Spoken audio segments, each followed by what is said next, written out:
Oi, gente, estou aqui com vocês para começarmos o nosso curso de Física. E essa aula de hoje a gente vai começar com uma pergunta para que a gente possa, no final da aula, respondê-la. Tá?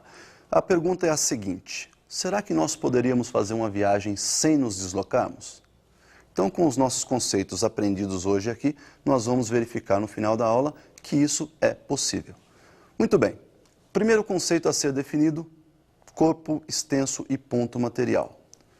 Vamos definir isso aí num visual bem interessante. Imagine aí uma ponte de extensão 600 metros, onde nós temos um garoto que vai atravessá-la. Perceba que nós vamos adotar aí aleatoriamente uma velocidade para esse garoto, por exemplo, 1 metro por segundo. Então, conforme ele vai andando, o tempo vai passando. E ao final da travessia, perceba que ele já andou 600 metros. Consequentemente, se ele anda 1 metro a cada segundo, o tempo gasto para a travessia, 600 segundos. Se pegarmos a mesma ponte e agora uma composição férrea de extensão 300 metros for atravessá-la com a mesma velocidade, de 1 metro por segundo, olha o que vai acontecer. A composição vai andando. Ao final dos 600 metros, ou seja, quando a frente dessa composição já tiver chegado na outra extremidade da ponte, nós temos já um tempo de 600 segundos. Porém, o nosso trem, a nossa composição está completamente sobre a ponte. Para isso, para completar essa travessia, ela vai ter que andar mais 300 metros. Muito bem. Se ela andou mais 300 metros, o total percorrido foi de 600 mais 300, 900 metros. Efetuando aí, então, uma travessia num espaço de 900 metros, ela vai gastar 900 segundos, 300 segundos a mais que o garoto, numa travessia de ponte de mesma extensão. Bom, como nós vimos então nos dois exemplos, o movimento do garoto, nós fizemos um equacionamento sem computar suas dimensões, porque elas são irrelevantes para o cálculo desse movimento, para o cálculo de sua velocidade, para o equacionamento desse movimento.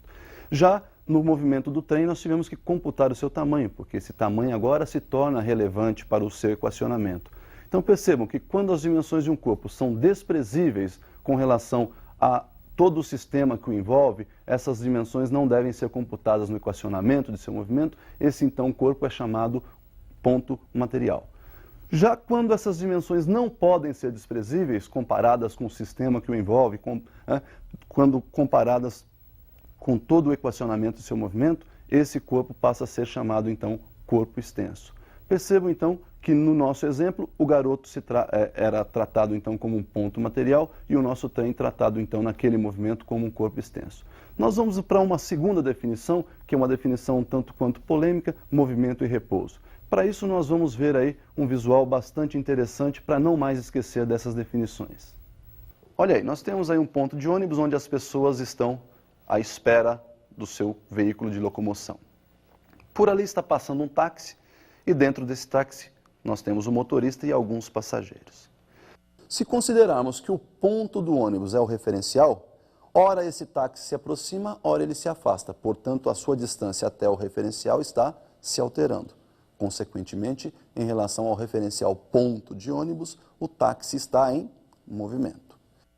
Se nós considerarmos que o referencial agora é o motorista do táxi, em relação ao motorista, um passageiro qualquer dentro do táxi mantém a mesma distância em relação ao motorista. Consequentemente, quando adotamos o motorista como referencial, qualquer passageiro do táxi está em repouso. E o ponto de ônibus agora? Perceba que a distância entre o motorista e o ponto se altera. Então, o ponto, mesmo estando fixo, para o motorista ele passa a estar em movimento. Se o referencial, então, se afasta ou se aproxima do corpo, aquele corpo está em movimento. Se o referencial se mantém a uma mesma distância do corpo, para aquele referencial o corpo está em repouso. Já definidos então movimento e repouso, nós vamos para uma outra definição, que é a definição de trajetória. Para definir a trajetória, nós vamos observar um exemplo. Observe então esse avião que está sobrevoando uma certa região, altitude constante, e nós vamos adotar aí dois observadores. O primeiro observador é o próprio piloto que está lá dentro do avião. O segundo observador é você que está aí em casa. Então veja o seguinte: quando esse avião abandona um certo corpo, esse corpo, ao perder a altitude, continua ainda se deslocando horizontalmente. E você que está aí em casa vai observar que a trajetória descrita por esse corpo abandonado é um arco de parábola. Já o piloto, ao olhar para esse corpo, todas as vezes o observará logo abaixo da aeronave. Consequentemente, estará vendo aí uma trajetória retilínea, ou seja, uma reta vertical. Bom, duas conclusões daí. Primeira, que a trajetória é então o conjunto de posições que um corpo ocupa no decorrer do tempo. E a segunda é que a trajetória depende do referencial. Para você que está em casa, uma forma de trajetória, um formato de trajetória. Para o camarada que está lá, o piloto que está dentro do avião, a trajetória já tem outro formato. Então, definida a trajetória, nós vamos, para facilitar nosso estudo, subdividir essa trajetória em partes iguais. Então, vamos ver uma trajetória subdividida. Nós temos aí, então, olha lá, uma trajetória onde nós dividimos em partes iguais, são chamados marcos quilométricos. Adotamos uma origem, que é o marco zero. À direita da origem nós temos as posições positivas e à esquerda as posições negativas. Nós temos aí dois veículos, A e B. O A está a 3 quilômetros da origem, portanto à esquerda dessa origem, e o B a 3 quilômetros da origem, portanto à direita. Observe então que as distâncias são iguais, porém o posicionamento é diferenciado, uma vez que um está à esquerda e o outro está à direita. Então nós definimos espaço como sendo a medida algébrica, porque leva em consideração o sinal, que vai desde a origem até a posição do corpo que está sendo estudado. Portanto, o espaço ocupado pelo corpo A é menos 3 km e o espaço ocupado pelo corpo B é de mais 3 km.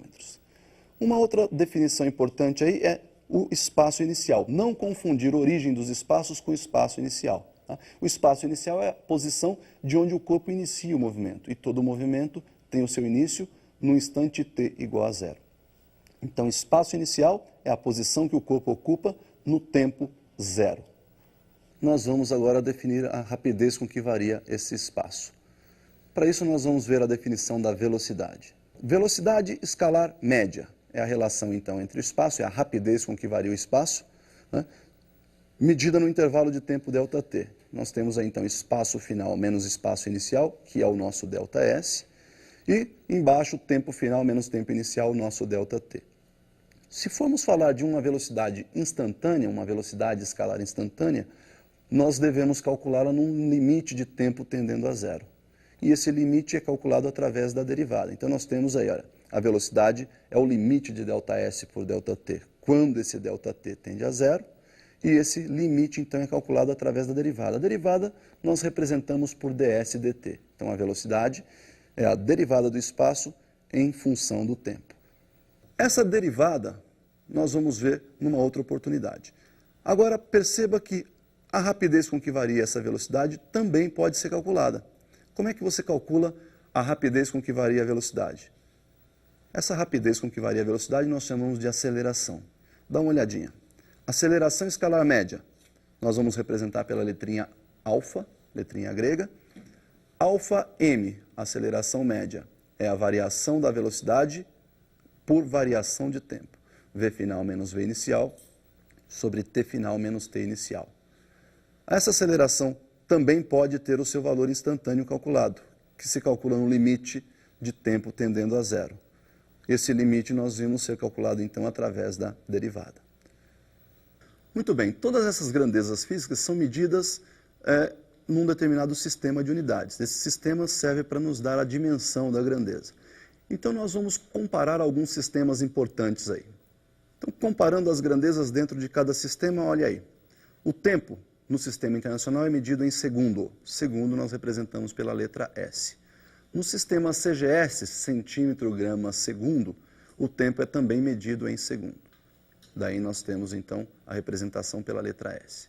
E na unidade que nós usamos no dia a dia, chamada também de unidade prática, nós costumamos medir o tempo em horas. Portanto, hora, representação H. Uma observação importante, qualquer unidade que você vai representar pelo símbolo não tem plural. Portanto, horas não é HS, e sim somente H. Tá? O espaço no sistema internacional é medido em metros. No sistema CGS, centímetros. E no sistema usual ou prático, quilômetros. Como a velocidade é uma relação espaço-tempo, então ficaria metro por segundo no internacional, centímetro por segundo no sistema CGS e quilômetros por hora no sistema usual ou prático. Já a aceleração, velocidade por tempo, nós temos aí no Sistema Internacional metro por segundo ao quadrado, no Sistema CGS centímetro por segundo ao quadrado e no Sistema prático ou usual quilômetros por hora ao quadrado. Então, definidas essas unidades, não pense você que no vestibular vai estar tudo separado, né? Lá eles costumam dar uma misturada nos sistemas. Então, você precisa de aprender a transformar esses sistemas de um sistema para outro. Então, perceba uma transformação muito importante. 1 quilômetro por 1 hora. Todos nós sabemos que 1 quilômetro tem 1000 metros e que 1 hora tem 3.600 segundos. Simplificando em cima e embaixo por 1000, nós temos aí 1 sobre 3,6 metro por segundo. Então, o coeficiente ou o fator de transformação, 3,6. Se quisermos passar quilômetros por hora para metros por segundo, então é só dividir pelo fator 3,6. O contrário, metro por segundo para quilômetros por hora, é só multiplicar por 3,6. Muito bem, então não esqueçam dessa transformação, isso é muito importante. Então, para a gente terminar nossas definições, nós vamos somente ver aí o cálculo da derivada que nós mencionamos, tanto na velocidade quanto na aceleração.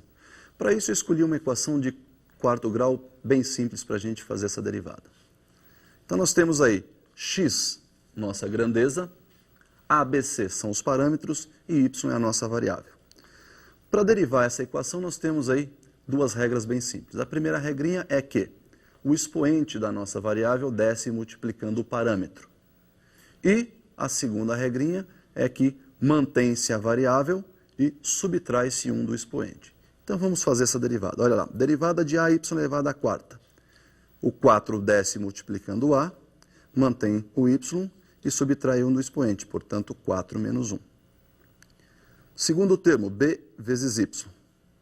O expoente é 1, multiplica B, mantém a variável Y e subtrai 1 lá do seu expoente, 1 menos 1, que vai ser 0. E a derivada de C?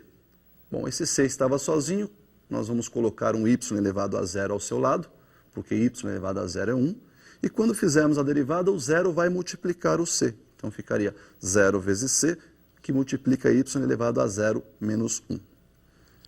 Daí então nós temos que a derivada ficou assim, olha lá, 4 que multiplica A, que multiplica y ao cubo, mais B que multiplica y elevado a 0, mais 0. Totalizando então aí a nossa equaçãozinha que ficou 4ay ao cubo mais b. Então, para finalizar a nossa aula de hoje, vamos responder aquela pergunta inicial. Imagine que você vai fazer uma viagem. Você sai da sua casa, vai até a Baixada Santista e volta para a sua casa. Veja que você foi e voltou. A sua posição inicial, sua casa. Sua posição final, a sua casa. Veja que o ΔS é 0. Você fez uma viagem sem se deslocar.